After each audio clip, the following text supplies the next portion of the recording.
तो आपने indefinite tense को पूरी तरीके से कंप्लीट किया। अब हम बात करते हैं भाई कॉन्टिन्यूअस टेंस के बारे में। तो कॉन्टिन्यूअस में भी हमारे पास तीन टेंसेस आएंगे। एक है भाई प्रेजेंट, दूसरा है पास्ट और तीसरा है फ्यूचर। तो पहला हमारा प्रेजेंट कॉन्टिन्यूअस, दूसरा पास्ट कॉन्टिन्यूअस, तीसरा हमारा क्या हो गया फ्यूचर कॉन्टिन्यूअस। प्रेजेंट कॉन्टिन्यूअस आपने पढ़ा भाई क्या आता है इसमें, इज, एम और आर। और वर्ब का कौन सा फॉर्म भाई, फोर्थ फॉर्म, जिसके बारे में मैंने बताया था कि वर्ब फोर्थ फॉर्म का मतलब क्या है, वर्ब के पहले फॉर्म में आईएनजी। पास्ट में क्या पढ़ना होता है, वॉज और वर, वर्ब का फोर्थ फॉर्म। और फ्यूचर में आपको क्या पढ़ना है, विल बी और शैल बी, वर्ब का फोर्थ फॉर्म। तो ये स्टेटमेंट हमारे पास, हमको इस टेंस को देखना है। और मैंने आपको भी जस्ट बताया कि जो वर्ड ऑर्डर यूज करने वाले हैं वो रहेगा सब्जेक्ट और हेल्पिंग वर्ब, फिर main verb, then object and last that is other word. और हिंदी की पहचान के बारे में बात कर लेते हैं। यहां पर कॉन्टिन्यूअस है तो श्योर 100% क्या आएगा, रहा। और प्रेजेंट है तो क्या आता है, यानी रहा है, रही है, रहे हैं। पास्ट में हम लोग अगर बात करें तो यहां पर भी भाई कॉन्टिन्यूअस तो रहा रहेगा, बस क्या लग जाएगा, था, यानी रहा था, रही थी, रहे थे। और फ्यूचर में भी हमारा कॉन्टिन्यूअस है तो रहा रहेगा, बस क्या लग जाएगा हमारा लास्ट में, होगा, यानी रहा होगा, रही होगी, रहे होंगे और ऐसे तमाम वर्ड्स। तो ये सेम कॉन्टिन्यूअस में हमेशा श्योर रहेगा आपके पास क्या मिलने वाला है, रहा, प्रेजेंट में है, पास्ट में था, फ्यूचर में होगा। अब हम अगर वर्ड ऑर्डर की बात करें तो उससे पहले वो क्या मिलने वाला है, सब्जेक्ट, फिर क्या मिलेगा, हेल्पिंग वर्ब। हेल्पिंग वर्ब में क्या रहा भाई, इज, एम और आर, इनमें से कोई एक आ जाएगा। फिर हमारा मेन वर्ब में वर्ब का फोर्थ फॉर्म हो जाएगा, फिर हमारे पास ऑब्जेक्ट हो गया और फिर हमारे पास क्या हो गया, ऐसे ही हमारे पास पास्ट में सब्जेक्ट आया, आपका हेल्पिंग क्या होने वाला है, वॉज या वर्ब, वर्ब का फोर्थ फॉर्म, फिर हमारे पास आया ऑब्जेक्ट और फिर क्या आ गया हमारे पास, अदर वर्ड। फ्यूचर में क्या होगा भाई, सबसे पहले सब्जेक्ट आया, सब्जेक्ट के बाद हमारे पास क्या होने वाला भाई, विल बी या फिर शैल बी, फिर क्या होने वाला है, वर्ब का फोर्थ फॉर्म, फिर ऑब्जेक्ट, फिर अदर वर्ड। अब यहां से आपने भली भांति देखा कि आपके पास जो डिफरेंसेस हैं, सिर्फ एक छोटा सा डिफरेंस आपके बीच में आ रहा है, वो डिफरेंस क्या है, हेल्पिंग वर्ब का। बाकी पूरा का पूरा स्टेटमेंट आपका हूबहू होने वाला है। हिंदी के स्टेटमेंट में पूरा स्टेटमेंट सेम होगा, लास्ट में है तो प्रेजेंट, था है तो पास्ट और होगा है तो फ्यूचर। ऐसे ही इंग्लिश में भी है। अगर इंग्लिश में बात करें टेंस को लेकर के, प्रेजेंट में इज, एम, आर, पास्ट में वॉज, वर और फ्यूचर में विल बी या शैल बी। इज जो होता है हमारा सिंगुलर के लिए, आर प्लूरल के लिए और एम किसके साथ आता है, हमेशा आई के साथ आएगा प्रेजेंट में। और पास्ट में यहां पर हम लोग क्या करेंगे, सिंगुलर के साथ वॉज, प्लूरल के साथ वर्ब, और फ्यूचर में जैसा मैंने आपको बताया था आई बी के साथ शैल बी का और बाकियों के साथ हम विल बी का यूज करेंगे। बिल्कुल वही होने वाला है। अब हम एक एग्जांपल लेते हैं, उस एग्जांपल को हम देख करके आपको बताएंगे कि भाई हमारे पास जो स्टेटमेंट हुआ किस तरीके से हम उसको चेंज करेंगे। मैंने एक स्टेटमेंट लिखा, सेम स्टेटमेंट कोई लिखते हैं जो हमने पहले लिखा हुआ है, किसान खेत जोत रहा है। अब लास्ट में रहा है तो भाई हमारा प्रेजेंट कॉन्टिन्यूअस हो गया। तो सबसे पहले क्या लिखेंगे, सब्जेक्ट हमारा क्या है, द फार्मर, ठीक है। फिर हमारे पास फार्मर हमारा सिंगुलर है तो हेल्पिंग क्या हो जाएगा, इज, फिर वर्ब का फोर्थ फॉर्म है, फर्स्ट फॉर्म क्या था भाई, प्लफ था, और प्लफ में क्या लग जाएगा, आईएनजी, प्लफिंग, फिर क्या हो गया, द फील्ड। ये हमारा स्टेटमेंट किसमें हो गया, प्रेजेंट कॉन्टिन्यूअस में। इसी को अगर हमको पास्ट कॉन्टिन्यूअस में चेंज करना हो तो क्या हो जाएगा पास्ट में अगर चेंज करेंगे तो किसान खेत जोत रहा था। बस रहा है की जगह क्या हो गया रहा था, यानी पूरा का पूरा स्टेटमेंट सेम है, बस यहां है और यहां पर था। तो क्या लग जाएगा भाई द फार्मर, पास्ट में हम क्या यूज करेंगे सिंगुलर के साथ वॉस, प्लफिंग द फील्ड। और इसी चीज को अगर हमको फ्यूचर में चेंज करना है तो क्या हो जाएगा भाई, लास्ट में होगा किसान खेत जोत रहा होगा। फ्यूचर में हो गया, चेंज करना है अगर मुझे तो क्या हो जाएगा द फार्मर, फ्यूचर में आया विल के साथ लगा बी, वर्ब का फोर्थ फॉर्म क्या हो जाएगा प्लफ में आईएनजी, प्लफिंग द फील्ड। और आपने देखा आपका पूरा का पूरा तीनों स्टेटमेंट जो है प्रेजेंट पास्ट और फ्यूचर, छोटा सा डिफरेंस, प्रेजेंट में यहां पर इज लगा, पास्ट में यहां वॉज लगा और फ्यूचर में यहां पर विल बी। तो जैसे आपका हिंदी के स्टेटमेंट में छोटा सा डिफरेंस हुआ है था और होगा का, वैसे यहां इज वॉज और विल बी का हो गया। ठीक है, तो ऐसे ही आपके पास कोई भी स्टेटमेंट आता है सब में रूल सेम होने वाला है, आपको घबराने की बिल्कुल भी आवश्यकता नहीं है। ऐसे ही किसी भी स्टेटमेंट को आप चेंज कर सकते हैं। ठीक है, आज हम लोग को पढ़ना है परफेक्ट टेंस के बारे में। और परफेक्ट टेंस जैसा कि इसमें भी हमें पता है, इसके भी हमारे 3 पार्ट होते हैं। पहला है प्रेजेंट, दूसरा है पास्ट और तीसरा है फ्यूचर। अब अगर हम बात करें present tense, present perfect tense में, तो इसका जो हेल्पिंग वर्ब होता है वो है क्या भैया, हैज और हैव। पास्ट की बात की जाए तो इसका हेल्पिंग वर्ब क्या मिलता है हमको, हैड। और फ्यूचर में जो उसका हेल्पिंग वर्ब होता है उसमें आता है विल या शैल के साथ हैव। ये हो गई हमारी हेल्पिंग वर्ब की बात। इस हेल्पिंग वर्ब के साथ हमें पढ़ना होता है भाई मेन वर्ब को। और जैसा कि आपको पता है कि परफेक्ट टेंस में हमेशा क्या आता है वर्ब का थर्ड फॉर्म, हमने आपको पहले ही बता के रखा था। तो यानी प्रेजेंट में भी हैज और हैव के साथ आने वाला है थर्ड फॉर्म, पास्ट में भी आपको मिलने वाला है थर्ड फॉर्म और फ्यूचर में भी आपको मिलने वाला है थर्ड फॉर्म। इसके साथ साथ में आपको परफेक्ट में एक चीज और मिलता है, वो मैंने बताया था क्या भाई, चुका। और प्रेजेंट है तो क्या हो जाएगा, है, यानी प्रेजेंट में चुका है, चुकी है और चुके हैं। पास्ट में अगर इसी को हमें चेंज करना है तो चुका के साथ क्या लग जाता है भाई, था, यानी चुका था, चुकी थी और चुके थे। और फ्यूचर में अगर इसी चीज को हमको पढ़ना है तो चुका तो कन्फर्म है आएगा, इसके साथ क्या लग जाएगा, होगा, यानी चुका होगा, चुकी होगी और चुके होंगे। तो ऐसे हम लोग, इससे हमारे हेल्पिंग वर्ब क्लियर हो गया, वर्ब का थर्ड फॉर्म आना है क्लियर है परफेक्ट टेंस में, और चुका आया है परफेक्ट में, प्रेजेंट है तो है, पास्ट में है तो था और फ्यूचर है तो होगा। दूसरी चीज, अब आगे हमें जो हम वर्ड ऑर्डर की बात करते हैं, यहां पर हमें क्या मिलता है भाई, subject plus helping verb plus main verb plus object और प्लस अदर वर्ड।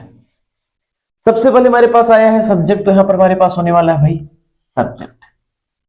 फिर क्या है भाई, हेल्पिंग वर्ब। तो हेल्पिंग हमारा क्या है यहां पर, हैज या हैव, जिसमें हैज हमारा सिंगुलर के लिए और हैव हमारा प्लूरल के लिए।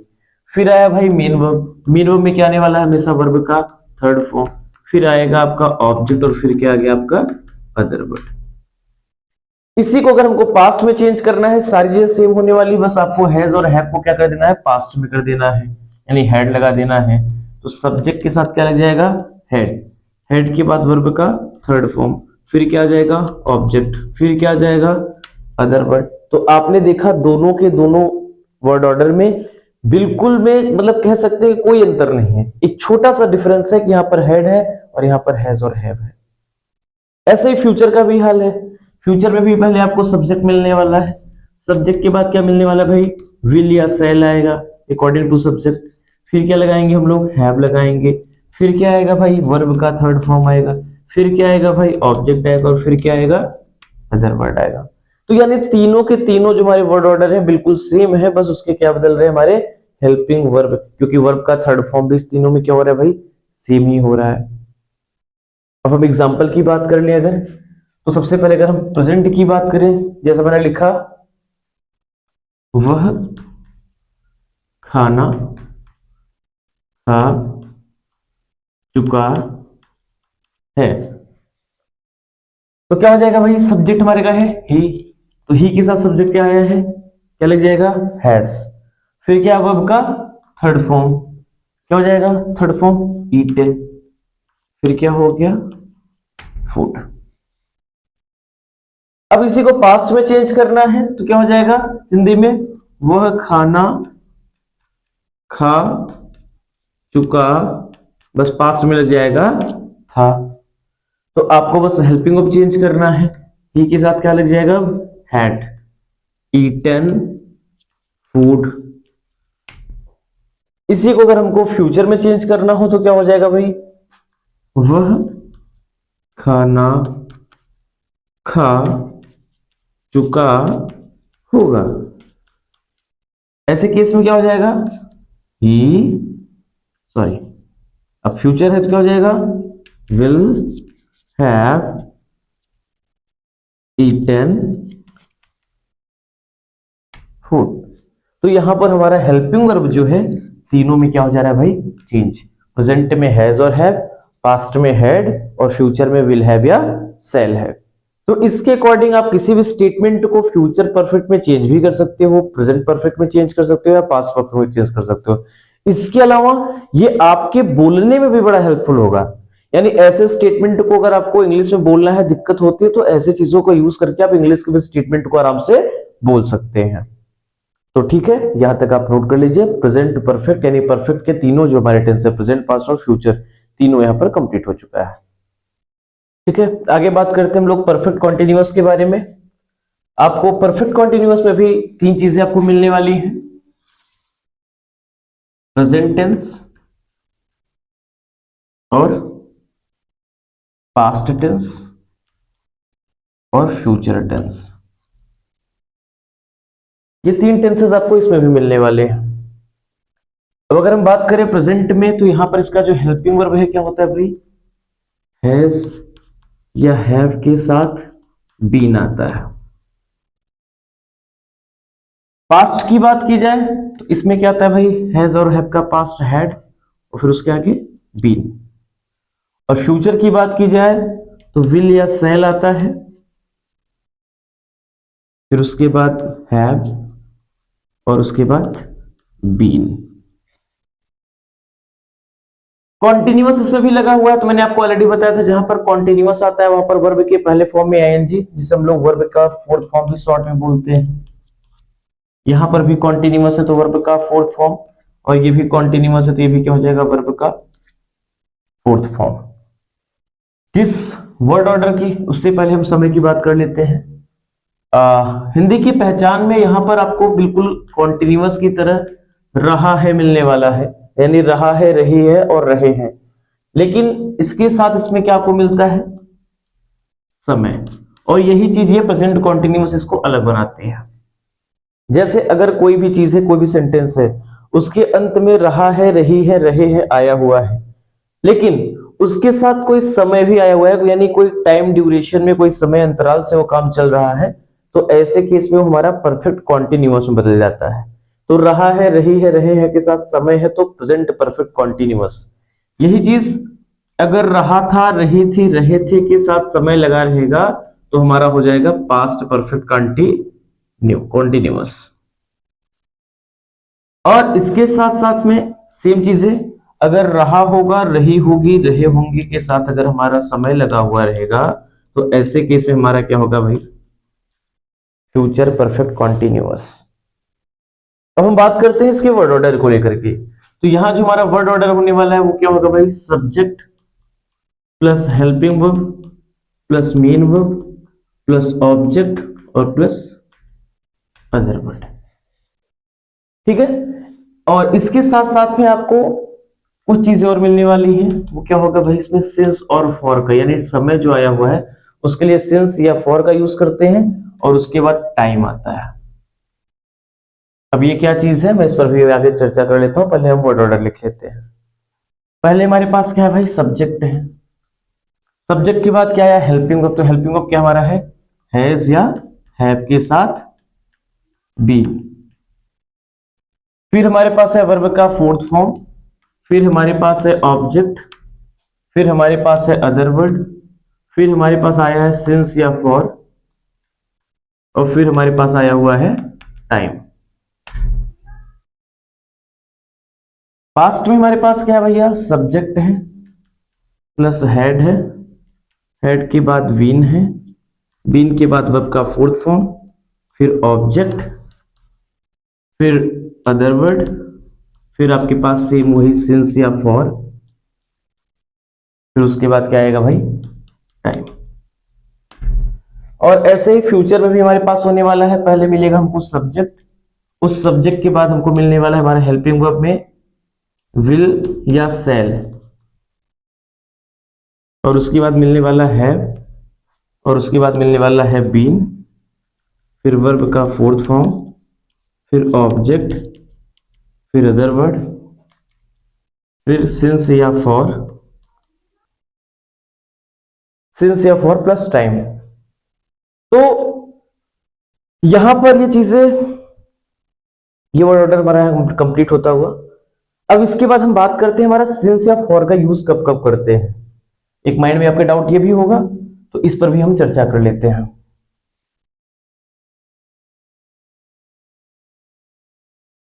एक तरफ बात करते हैं सिंस की और दूसरी तरफ हम लोग बात करते हैं फॉर की, ठीक है।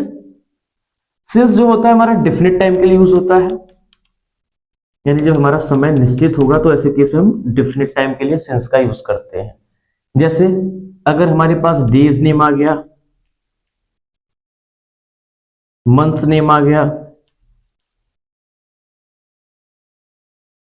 कोई करेक्ट टाइम आ गया, कोई एग्जैक्ट डेट आ गया, कोई एग्जैक्ट ईयर आ गया,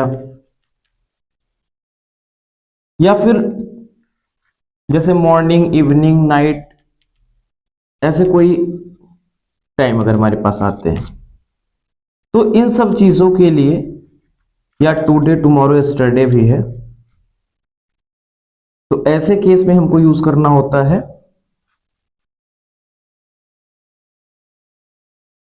सिंस का यूज। अब अगर फॉर की बात यहां पर की जाए, तो फॉर जो होता है हमारा वो इनडिफिनिट टाइम के लिए यूज होता है, जहां पर समय हमारा अनिश्चित होता है। अब अनिश्चित समय की बात की जाए, तो जैसे नंबर ऑफ आवर, 1 घंटे, 2 घंटे, 4 घंटे, ऐसे ही नंबर ऑफ डेज, 1 दिन, 2 दिन, 4 दिन, 6 दिन, या नंबर ऑफ वीक, 1, 2, 4, 6, 10 हफ्ते, या नंबर ऑफ मंथ्स, या फिर नंबर ऑफ ईयर। तो ये सब चीजें हमारे पास आती हैं, हम यहां पर क्या करते हैं, फॉर का यूज करते हैं। अब हम बात कर लेते हैं कि एग्जाम्पल के बारे में। जैसे मैंने एक उदाहरण लिखा, किसान सोमवार से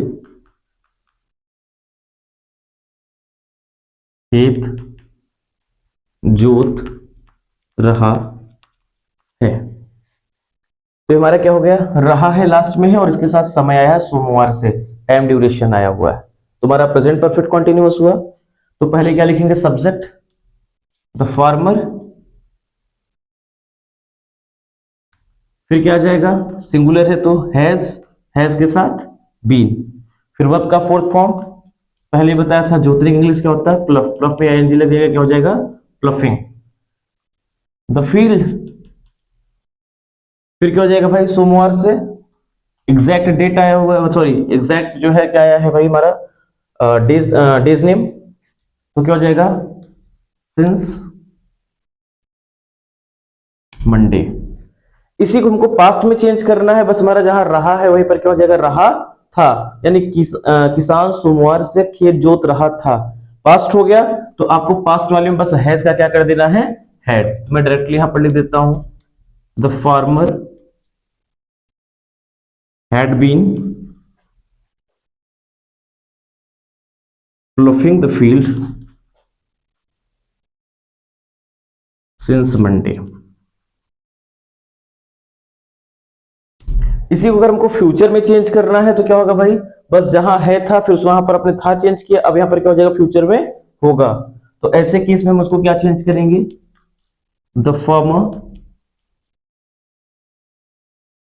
will have been ploughing the field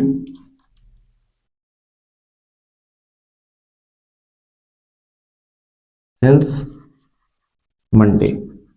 तो यहां पर भी आपने देखा कि हमारे पास जो हमारा हेल्पिंग वर्ब है पूरे सेंटेंसेस में बस वही बदल रहा है।